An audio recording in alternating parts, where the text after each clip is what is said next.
So, in the past few days, we have seen the arguments about the agreements of or the recognition of slavery of the transatlantic slave trade era as a crime against humanity.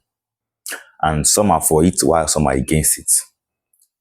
Now, the arguments around this topic is also very deep, not just recognizing it, but also suggesting that reparations should be granted to those people who were victims during this era.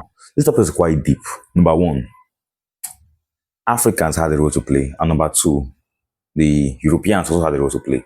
Now, at the end of the slave trade era, various places where slavery ended either by rebellion from the slaves or by declaration from the government of the nation, like in the USA where it was declared, and in Haiti where it was also declared after the revolution from formerly enslaved people. Now, in the case of Haiti, they were, forced, sanctions were placed on them, and they were restricted economically in the sense that they had to pay reparations to the French citizens who lost during this slave revolt. Now, in the case of the USA, the US government actually compensated former slave owners while former slaves were left to suffer the fate that came to them.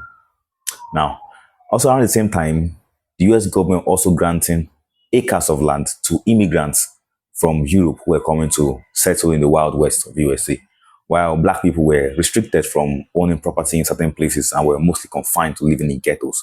And I'm sure you know about the Jim Crow era of the late 19th and early 20th century. It basically lasted from the early 20th century to later of the 20th century.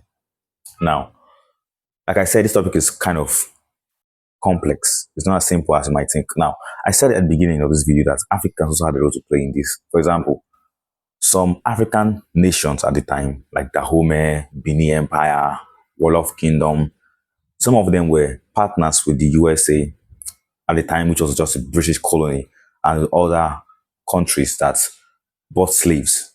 Now, you can also look at this thing from a even perspective to say, oh, these people were actually cheated. Okay, even if they were to sell these people, they were being exchanged for stupid things like bottle of alcohol and packet of cigarettes and them lighters, matches, guns, and sometimes horses as well. Not that Africans were not having horses, we also had horses from the Sahel. But I think around the time of this transatlantic slave trade era, the Sahelian region was largely Muslim, and there was this dichotomy between the Muslim Sahel and the pagan South. So the pagans didn't want to interact so much with the Muslims and buy their horses. So they saw the European horses as a good alternative to the other African horses that are coming from the Muslims. Now, the government of this time have now been brought down to just ceremonial rule. For example, in Nigeria, we have many royal families, royal kingship and kingdoms and clans and chieftaincies, but none of them hold an actual constitutional power. They just hold ceremonial power, which is just more of like celebratory. It doesn't have a kind of strong grip on power any longer.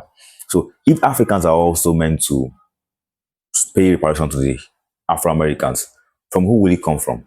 The kings, whose power are now irrelevant and are almost as like every other common citizen in the country, or from the modern government that had nothing to do with the former practice of slave trade. Now, like I said, this topic is kind of complex. And in the case of the USA, where the former slave owners were compensated, it would have been natural for them to also compensate the former slaves for at least to start their life with something, because they also made a lot of money. But again, this topic is kind of complex, and your perspective on this might be not so conventional like the whole world might see it. So, but for me, the way I see it is that number one, African governments and Africans themselves should also apologize to the Afro-Americans, not just pointing hands to the Europeans, because our leaders are also doing similar things today.